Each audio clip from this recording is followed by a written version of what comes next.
Сёння, калі на беларускіх палетках усе кветкі выпалатыя, вырваныя з карэннем, падаецца, найбольш адпавядае гэты тэкст.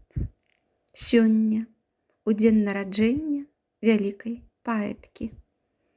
Туліпаны.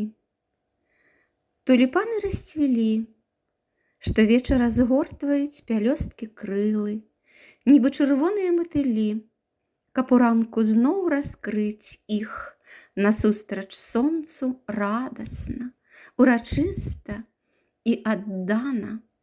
Што можа быць прыгажэй?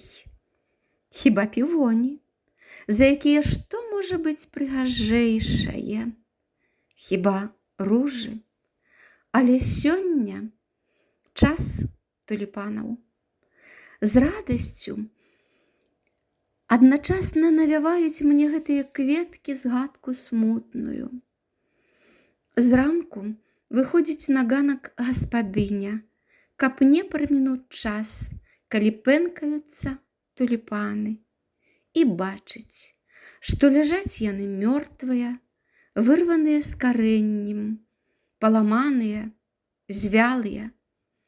Застывае на імгненне, каб стрымаць сэрца, якое гатовае разарвацца.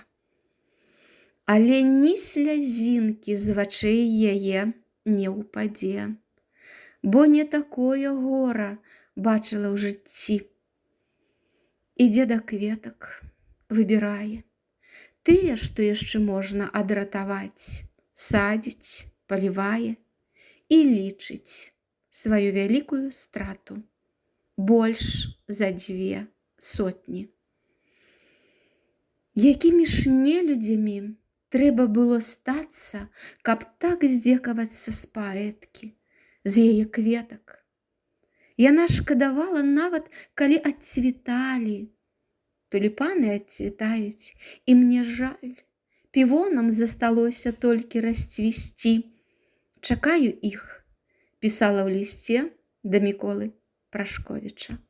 Туліпаны — гэта яе слова.